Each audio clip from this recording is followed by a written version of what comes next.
तो लास्ट में हम लोगों ने अल्फा डिके पढ़ लिया था, है ना। और अल्फा डिके में हमने बेसिकली क्या क्या प्रोसेस हुई, kinetic energy of alpha, kinetic energy of Y का फॉर्मूला भी निकाल लिया। फिर हमने एक केस वो भी देखा था जिसमें न्यूक्लियस किस में फॉर्म होता था, एक्साइटेड स्टेट में फॉर्म होता था और गामा फोटोन को रेडिएट करता था, है ना। और उसमें एक मेटा स्टेबल स्टेट टर्म आई थी, उसको आज मैं एक्सप्लेन कर दूंगा। बाकी प्रोसेस आपको क्लियर है। मैं एक बार फिर प्रोसेस बता देता हूँ क्या हुआ। एक्स से वाई और अल्फा मिला, कुछ एनर्जी जो रिलीज हुई वो वाई और अल्फा ने शेयर की इन नॉर्मल केसेस, ठीक है। उसके बाद हमने क्या देखा कि हमने उस अल्फा पार्टिकल, इससे जो काइनेटिक एनर्जी का जो अल्फा पार्टिकल था उसे मैग्नेटिक फील्ड में भेजा, परपेंडिकुलर डायरेक्शन में भेजा, तो उसने सर्कुलर पाथ लिया। एक एक्सपेक्टेड रेडियस थी, उसका फॉर्मूला हमें पता था √2mk/qb। उससे एक्सपेक्टेड रेडियस के पॉइंट पर होल किया और वहां से कुछ अल्फा पार्टिकल बाहर आए। बट जो अल्फा पार्टिकल बाहर नहीं आए, हमने और कम कम रेडियस की जगह पर होल बनाया और कुछ अल्फा पार्टिकल वहां से भी बाहर आना स्टार्ट हुए। तो हमें समझ में आया कि बाकी के जो अल्फा पार्टिकल है उनका रेडियस एक्सपेक्टेड रेडियस से कम है। इसका मतलब कुछ ना कुछ उनको काइनेटिक एनर्जी कम मिल पाई है। तो हमने जब बहुत अच्छे से एनालिसिस किया तो हमने ये देखा कि बेसिकली जो हमारा न्यूक्लियस एक्स से वाई फॉर्म होना था, जो डॉटर न्यूक्लियस था, वो वाई रियलिटी में एक एक्साइटेड स्टेट में फॉर्म होता है। और जब वो डी एक्साइटेड होके वापस आता है तो ये फोटोन रिलीज करता है, गामा फोटॉन्स बेसिकली, ठीक है। तो आप समझते हैं कि ये चीज है क्या, कैरेक्टरिस्टिक ऑफ गामा फोटोन क्या है। बेसिकली जैसे हमारा एटम जो होता था, वो एटम को अगर हम एक्साइट करते थे तो वो हायर एक्साइटेड स्टेट में चला जाता था हमारा बेसिकली इलेक्ट्रॉन। जब वो हायर एक्साइटेड स्टेट में आता था तो डी एक्साइट होने पर वो क्या करता था, वो बेसिकली फोटोन रिलीज करता था। इसी तरह से जैसे एटम एक्साइटेड होता है उसी की तरह से हमारे न्यूक्लियस भी एक्साइटेड स्टेट में फॉर्म हो सकते हैं। और एक्साइटेशन के लिए जो एनर्जी चाहिए होती है वो भी क्वांटाइज्ड होती है, जैसे कि पहले हमने पढ़ा है। अब ये जो एनर्जी एब्जॉर्ब कर लेते हैं, अब हमारा सोचो कोई रेडियो एक्टिव एलिमेंट है और वो अल्फा या बीटा डिके करता है। तो जब वो अल्फा या बीटा डिके करता है तो कई बार ऐसा पॉसिबल है कि वो एक्साइटेड स्टेट में फॉर्म हो जाए। जैसे कि हमने क्या रिएक्शन पढ़ा था कि XZA था, इससे ऐसा हो सकता है कि Y Z-2 A-4 + 2He4 ये फॉर्म हो, लेकिन ये अपर एक्साइटेड स्टेट में फॉर्म हो और बाद में ये A-4 Y Z-2 excited state में आने के बाद नॉर्मल स्टेट में आए और साथ में एक गामा फोटोन रिलीज करे, ठीक। अब बात याद है कि सर ये बात तो समझ में आ गई कि न्यूक्लियस भी एक्साइटेड स्टेट में फॉर्म हो सकता है। देखो एक्स से वाई और अल्फा बनेगा और वाई कभी कभी किस में फॉर्म होगा, एक्साइटेड स्टेट में। क्वेश्चंस कैसे करने वो मैंने आपको सॉल्व करा दिया। कई बार ऐसा भी होता है कि एक्स से वाई और अल्फा बनता है और एक्साइटेड स्टेट में फॉर्म नहीं होता है। बट बात याद है कि एक्साइटेड स्टेट में फॉर्म होता क्यों है। तो रियलिटी में जो न्यूक्लियस होता है, हर काम किसके लिए हो रहा है, सब कुछ जो एमिशन हो रहा है किस लिए हो रहा है, स्टेबिलिटी के लिए। तो कई बार क्या होता है न्यूक्लियस में, ध्यान समझना, न्यूक्लियस में जो हमारे न्यूट्रॉन और प्रोटॉन है उनके अरेंजमेंट के बेसिस पर भी स्टेबिलिटी बढ़ती है कि किस जगह पर न्यूट्रॉन और प्रोटॉन अरेंज्ड हैं, इसके हिसाब से भी स्टेबिलिटी में चेंज आता है। कई बार क्या होता है, जैसे समझो कि एक हमारा रूम है ना, अपना क्लासरूम है। अब क्लासरूम में हम चाहते हैं कि यार स्टेबिलिटी अच्छी रहे, स्टेबिलिटी अच्छी मतलब पढ़ाई का माहौल रहे।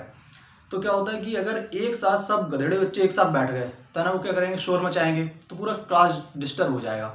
तो एक सही एनवायरनमेंट मेंटेन रहे अपनी क्लास का, उसके लिए क्या जरूरी है कि एक अच्छा बच्चा रहे, आसपास एक गधेड़ा बैठ गया फिर अच्छे रहे, क्योंकि एक साथ बैठा दोगे तो फिर तो उन्हें तो वही करना है। बट एक अच्छे बच्चे के साइड में बैठेगा तो वो कुछ उससे पढ़ने की कोशिश भी करेगा। तो इस तरह से एनवायरनमेंट अच्छा रह सकता है। अब सोचो कि मैंने क्या किया, सबको बाहर खड़ा कर दिया और मैंने गेट ओपन किया और सारे बच्चे एकदम से भाग के आगे बैठ गए। तो जो हमारा क्लासरूम है उसका एटमॉस्फेयर अच्छा रहेगा क्या, इस बात की कंफर्मेशन है? नहीं, इस बात की कोई कंफर्मेशन नहीं, क्योंकि जब हमने गेट ओपन किया और वो एक साथ इधर उधर बैठ गए तो हो सकता है हमारी क्लास अनस्टेबल हो जाए। तो फिर मैं किस में फॉर्म होगा, अपर एक्साइटेड स्टेट में फॉर्म हो जाऊंगा।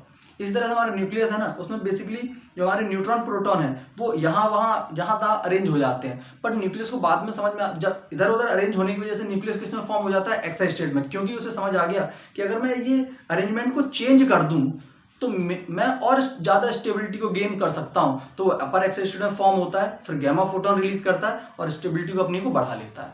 ठीक है। वो जो इंटरमीडिएट स्टेट बनती है उस इंटरमीडिएट स्टेट को ही मेटास्टेबल स्टेट बोलते हैं। क्लियर मेरी बात? ओके, तो आप 2-4 लाइन नोट कर लो, बाकी कोई ज़रूरत नहीं, बट मैंने समझा दी कि ऐसा क्यों होता है। ठीक है, चलो अब आगे पढ़ते हैं।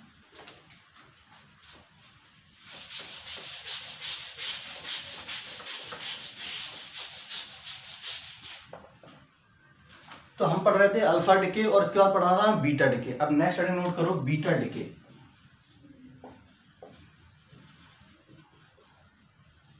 अब देखो बीटा डिके के अंदर ना 3 डिके आते हैं। पहला beta minus,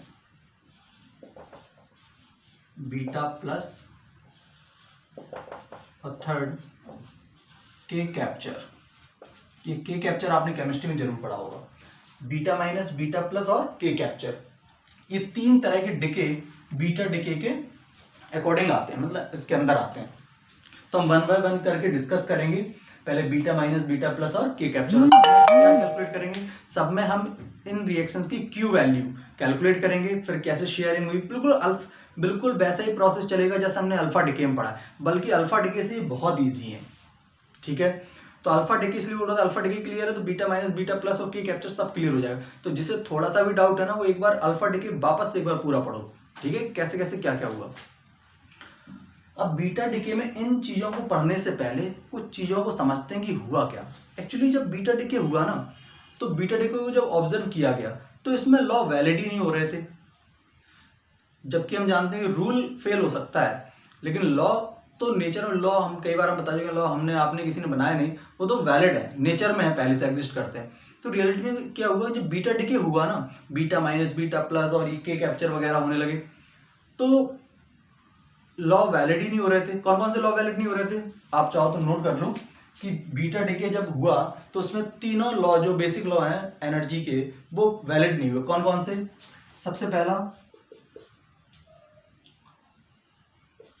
law of conservation of energy, दूसरा लीनियर मोमेंटम कंजर्वेशन, और थर्ड एंगुलर मोमेंटम कंजर्वेशन।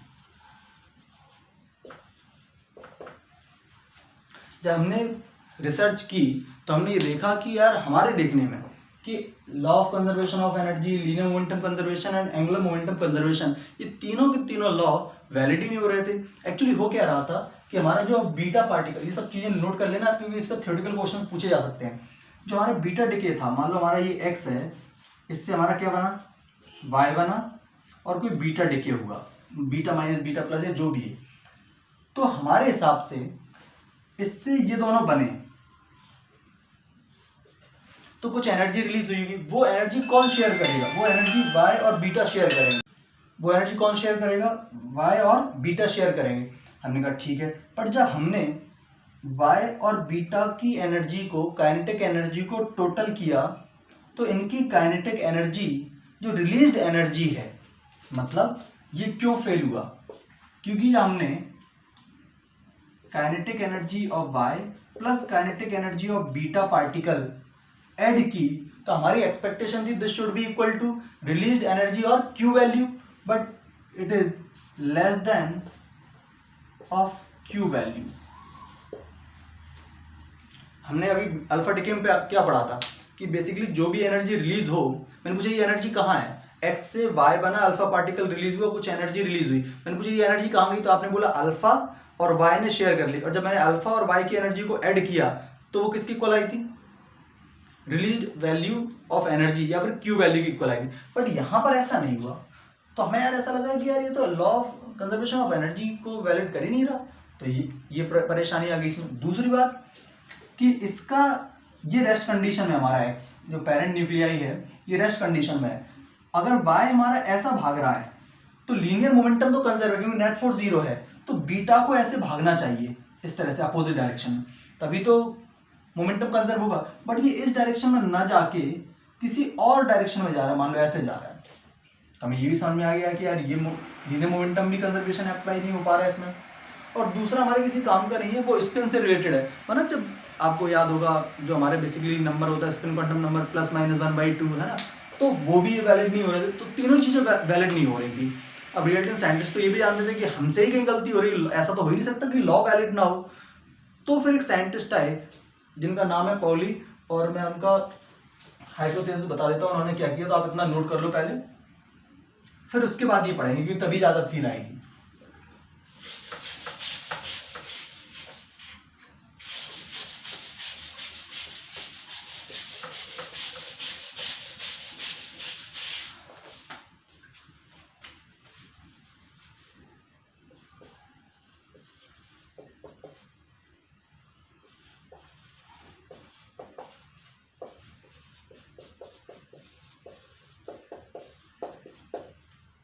कहाँ भाग रहा है यार, ये उल्टा सुनता।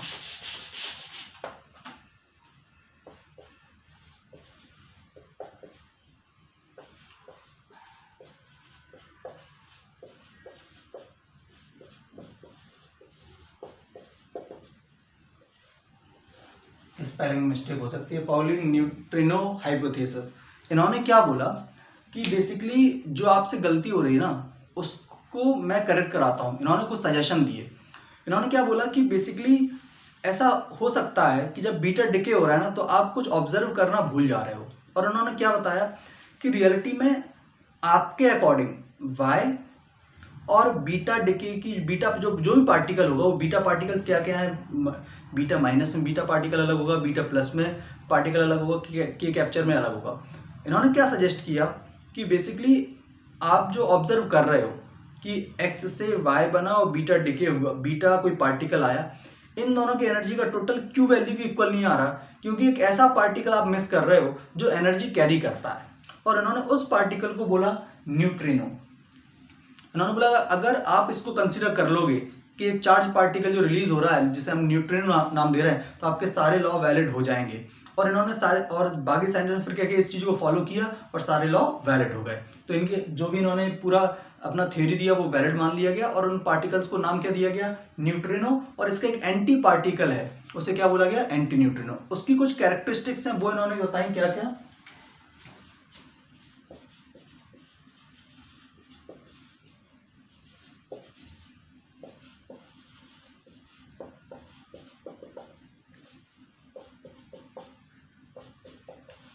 It has no charge like photon। इन्होंने बताया कि ये हमारा जो पार्टिकल है ना, ये पार्टिकल फोटोन की तरह है जिस पर कोई चार्ज नहीं है। Second, it carry linear momentum like photon. ये फोटोन की तरह ही लीनियर मोमेंटम को कैरी करता है। थर्ड, जो इसकी डिफरेंट प्रॉपर्टी है न्यूट्रिनो की, किससे, फोटोन से, वो ये है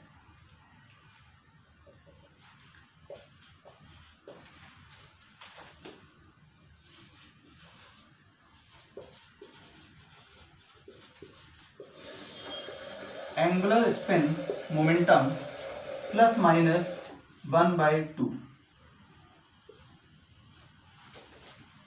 जो हमारा फोटोन होता है उसमें स्पिन मोमेंटम थोड़े ना होता है, लेकिन ये जो बेसिकली हमारे न्यूट्रिनो थे इनका स्पिन मोमेंटम कितना, ±1/2। अच्छा, प्लस माइनस है, इसका मतलब एक और पार्टिकल होगा, तो एक पार्टिकल है न्यूट्रिनो और इसका दूसरा पार्टिकल था anti neutrino.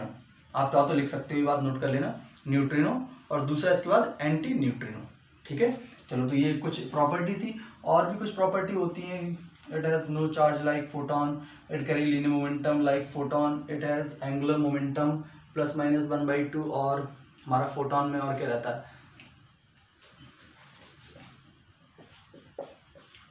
Rest mass is 0 like photon,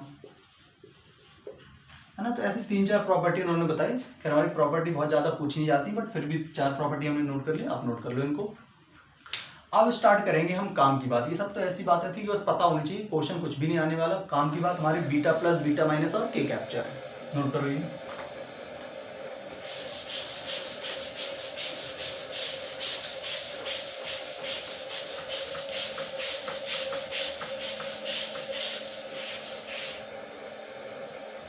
सबसे पहले हम स्टार्ट करेंगे, कुछ स्टार्ट कर लेते हैं, बीटा माइनस पढ़ लेते हैं पहले, बीटा माइनस डिके। अब देखो बीटा माइनस डिके क्या है, जैसे अल्फा डिके था ना, ऐसे बीटा माइनस और बीटा प्लस पढ़ना है अपने को। अब याद भी रखना पड़ेगा क्योंकि कंफ्यूजन होता है कि बीटा माइनस में क्या हुआ, बीटा प्लस में क्या हुआ, तो आपको याद रखने का तरीका मैं बता दूंगा। बीटा माइनस में क्या होता है, कोई एक्स है न्यूक्लियर अपना ZXA, ये कन्वर्ट होता है वाई में।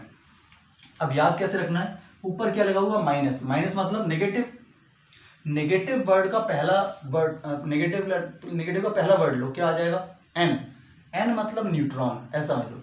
तो बीटा माइनस डिके में क्या होता है, एक न्यूट्रॉन 0n1 न्यूट्रॉन कन्वर्ट हो जाएगा एक प्रोटॉन में। अब न्यूट्रॉन अगर प्रोटॉन में कन्वर्ट हो गया तो हमें जाहिर सी बात है क्या मिलने वाला है, क्या एक इलेक्ट्रॉन मिलने वाला है। और जब इलेक्ट्रॉन मिलेगा तो यहाँ पर पार्टिकल मिलेगा, इसे न्यू पार्ट से डिनोट करेंगे, पार्टिकल का नाम होगा एंटी न्यूट्रिनो। ये याद करना पड़ेगा आपको, क्लियर है, क्या याद करना है कि बेसिकली जब भी हमारा बीटा माइनस होगा, याद किस तरह से करना है मैं बता दूं, उसको देखने की जरूरत नहीं। आप तो क्या ध्यान रखो, बीटा माइनस डिके जब होगा तो माइनस मतलब नेगेटिव, नेगेटिव मतलब एन, एन मतलब न्यूट्रॉन कन्वर्ट हुआ प्रोटॉन। और जब बीटा प्लस होगा तो अभी बता दो, बीटा प्लस होगा तो प्लस का पी ले लो, पी मतलब प्रोटॉन, प्रोटॉन कन्वर्ट होगा न्यूट्रॉन में। क्लियर मेरी बात, ओके। तो आपको क्या ध्यान रखना है कि जब बीटा माइनस डिके होगा, बीटा माइनस डिके हुआ, अच्छा यहाँ क्या मिला, बीटा माइनस में इलेक्ट्रॉन, वहां क्या मिलेगा, पॉजिट्रॉन, है ना। पॉजिट्रॉन तो सब लोग आप समझते ही होंगे, मास इलेक्ट्रॉन के जैसा बट चार्ज प्लस का, ठीक। तो बीटा माइनस डिके में क्या रखना है, बीटा माइनस मतलब नेगेटिव, नेगेटिव मतलब एन, एन मतलब न्यूट्रॉन कन्वर्ट होगा प्रोटॉन में। और जाहिर सी बात है जब न्यूट्रॉन प्रोटॉन में कन्वर्ट होगा तो जो पार्टिकल मिलेगा वो आपको क्या मिलेगा, इलेक्ट्रॉन मिलेगा। और इलेक्ट्रॉन जब मिलेगा तो याद रखो इलेक्ट्रॉन के साथ जो पार्टिकल रिलीज होगा, पॉली ने बताया था, वो क्या होगा, anti neutrino charge, anti neutrino particle release होगा। क्लियर, बेसिकली दो पार्टिकल न्यूट्रिनो और एंटी न्यूट्रिनो ऐसे होते हैं जिनके पास एनर्जी होती है, उस एनर्जी को गायब कर दोगे तो मास जनरेट हो जाएगा, ठीक है। ये प्रैक्टिकली सारी चीजें देखी गई, हमें तो ये पता होना चाहिए रिएक्शन बेसिकली। तो यहां से आपको क्या मिला, एक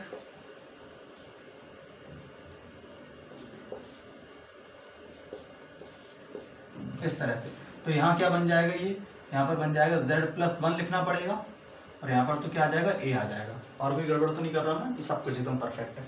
अब ये आने के बाद अगर हमें क्लैरिटी आ गई, हमें तो क्या निकालना था, Q वैल्यू हमारा निकालना टारगेट होता है हमेशा। तो Q वैल्यू कैसे निकालेंगे, मास डिफेक्ट से। अब यहाँ से हमें क्लियरली समझ में आना चाहिए कि बेसिकली मास डिफेक्ट किसका लिखोगे, mass of X nucleus minus mass of Y nucleus minus mass of electron, ऐसे लिखेंगे। तो मास ऑफ X न्यूक्लियस क्या हो जाएगा, मास ऑफ X न्यूक्लियस हो जाएगा mass of X atom minus of Z mass of electron, फिर लिखेंगे minus mass of Y nucleus क्या हो जाएगा, mass of Y atom minus Z+1 mass of electron. इसको यहाँ क्लोज कर दें क्या ब्रैकेट को, चलो ऐसे क्लोज कर दो, एक और बड़ा ब्रैकेट लगा लो, minus of mass of electron, ठीक। इस तरह से आप ध्यान से देखो, जब ये माइनस साइन का अंदर मल्टीप्लाई होगा तो ये माइनस का क्या हो जाएगा, माइनस ZMe, और इस माइनस के आने से प्लस का ZMe, उस प्लस के ZMe से ये प्लस का ZMe चला जाएगा, और ये माइनस माइनस हो जाएगा प्लस, तो प्लस का Me, और प्लस के Me से ये वाला प्लस Me चला जाएगा, तो इसमें सब कैंसिल आउट हो जाएगा। जो फाइनली आएगा वो क्या आएगा, mass of X minus mass of Y।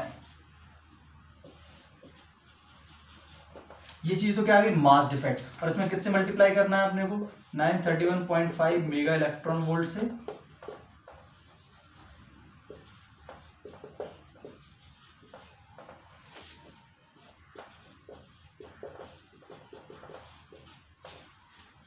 हमें तो ये पता होना चाहिए बस, बाकी ये सब कुछ नहीं भी आता तो भी चलेगा, बट मेरे हिसाब से आपको कौन कौन से पॉइंट्स याद करने चाहिए बीटा माइनस डिके, वो मैं बता देता हूँ।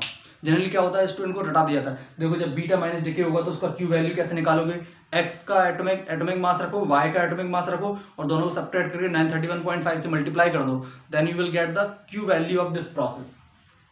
बट कई बार थ्योरेटिकल क्वेश्चंस भी आते हैं, तो थ्योरेटिकल क्वेश्चन रटना कोई खास बात नहीं, आप तो बिल्कुल आराम से रट लो। क्या रटना है कि बीटा माइनस जो डिके होगा वो बीटा माइनस डिके में माइनस का एन लेके न्यूट्रॉन कन्वर्ट होगा प्रोटॉन में। जब न्यूट्रॉन प्रोटॉन में कन्वर्ट होगा तो जाहिर सी बात है इलेक्ट्रॉन मिलेगा, और जब जब इलेक्ट्रॉन मिलेगा तो एक पार्टिकल रिलीज होगा जो एनर्जी कैरी करेगा, उस पार्टिकल का नाम होगा एंटी न्यूट्रिनो। और हमें जब इतना सब कुछ आता है तो बैलेंस करना तो अपने को आता ही, ये हो गया। फिर हमें क्यू वैल्यू लिखना है, तो क्यू वैल्यू प्रोसेस से तो हमें पता ही है क्या आने वाला है। फाइनली क्या आएगा कि बीटा माइनस डिके में इन दोनों के मासेस का कोई रोल नहीं बचता, क्योंकि हमने पहले भी देखा अल्फा डिके में मास ऑफ इलेक्ट्रॉन कैंसिल आउट हो जाता लाइक दिस, इसमें भी कैंसिल आउट हो गया हर जगह से, तो वहां भी हो जाता था, यहाँ भी हो जाएगा। बीटा प्लस में नहीं होगा, वो भी ध्यान से देखेंगे। तो अभी यहाँ समझ में आ गई, जबकि इसका क्यू वैल्यू निकालना हो तो क्या करो, mass of X nucleus minus mass of Y nucleus into 931.5 और आंसर अपना मेगा इलेक्ट्रॉन वोल्ट में आ जाएगा। ठीक, अब ये आसान क्यों है वो समझते हैं। ये इजी इसलिए है क्योंकि उसमें क्या होता था, जो एनर्जी निकलती थी वो एनर्जी कौन कैरी करता था, कुछ एनर्जी वाई कैरी करता था और कुछ एनर्जी हमारा अल्फा पार्टिकल कैरी करता था। अच्छा, ये भी मैंने बताया था कौन ज़्यादा कैरी करता था, तो वहाँ पर आंसर ये था कि अल्फा पार्टिकल कम वेट का है, किसके कंपैरिजन में, हमारे वाई न्यूक्लियस के कंपैरिजन में। तो एनर्जी का ज़्यादातर पार्ट, मतलब समझो कि 100 एनर्जी रिलीज हुई तो 90 कौन ले गया, हमारा अल्फा, और 10 कौन ले गया, हमारा वाई ले गया। बट यहाँ पर एक बात समझो आप कि यहाँ पर दो जो लोग हैं, बेसिकली ये जो एनर्जी है इन रियलिटी कितने लोग शेयर करेंगे, 3 लोग। इन तीनों में शेयर होने वाली ये टोटल जो एनर्जी आ रही है ना ये, बट इस एनर्जी का मैक्सिमम पार्ट ये दोनों ही ले जाते हैं। इस बेचारे को तो कुछ मिलता ही नहीं है। क्यों, बताता हूं उसका लॉजिक। अल्फा पार्टिकल में कुछ वेट हो रहा होगा, क्यों, क्योंकि उसमें 2He4 है, तो 2 न्यूट्रॉन और 2 प्रोटॉन है, तो उनमें कुछ तो मास है। वाई के कंपैरिजन में हीलियम न्यूक्लियस का कुछ मास है, इसलिए इसके पास ज्यादातर एनर्जी। सोचो वाई के कंपैरिजन में इसका मास, 2 लोगों में डिवाइड करना, ध्यान समझना, 2 लोगों में एनर्जी डिवाइड करनी है, जिसका मास जितना ज्यादा है उसको उतनी एनर्जी कम मिलनी है, और जिसका मास जितना कम है उसको एनर्जी उतनी ज्यादा मिलनी। तो वाई के कंपैरिजन अल्फा पार्टिकल जो है उसका कुछ वेट है अल्फा को, थोड़ा बहुत ही सही लेकिन है सही, तो ज्यादातर एनर्जी कौन ले गया, ये ले गया। और इसको कितनी एनर्जी मिली, कम मिली बहुत। पर सोचो दूसरा जो पार्टिकल है उसका मास इसके मास के कंपैरिजन में बिल्कुल ही कम है, अल्फा से भी बहुत कम। तो क्या होगा, 100 में से एक आध एनर्जी, 1 पॉइंट एनर्जी इसको मिलेगी, 99% एनर्जी का पार्ट लेके ये निकल लेगा। समझ आ रहा है बात। तो इसीलिए इसमें एनर्जी के लिए कैलकुलेट करने की जरूरत ही नहीं, वहां जरूरत थी कि अल्फा को कितनी मिली, वाई को कितनी मिली, क्योंकि जो वाई के पास एनर्जी पहुंचती थी ना वो एक सिग्निफिकेंट वैल्यू पहुंचती थी। क्यों, क्योंकि वाई के कंपैरिजन में अल्फा पार्टिकल के मास को थोड़ा बहुत वैल्यू दी जा सकती है, बट यहां पर वाई के पास जो एनर्जी पहुंचती है वो बिल्कुल ना के बराबर पहुंचती है, क्योंकि वाई के कंपैरिजन में इस इलेक्ट्रॉन का मास तो ना के बराबर है। इसलिए एनर्जी का, ये जो एनर्जी रिलीज हुई, इस एनर्जी का मैक्सिमम पार्ट कौन ले जाता है, ये रियलिटी में कौन शेयर करेगा, तीनों। लेकिन इसके पास कितनी पहुंचेगी, बहुत कम। मतलब समझो कि 100 रिलीज हुई तो 100 में से 1 इसके पास पहुंची, 93 इसके पास पहुंची और 5-6 ये लेके चला गया। क्लियर मेरी बात। तो अगर क्वेश्चंस के अंदर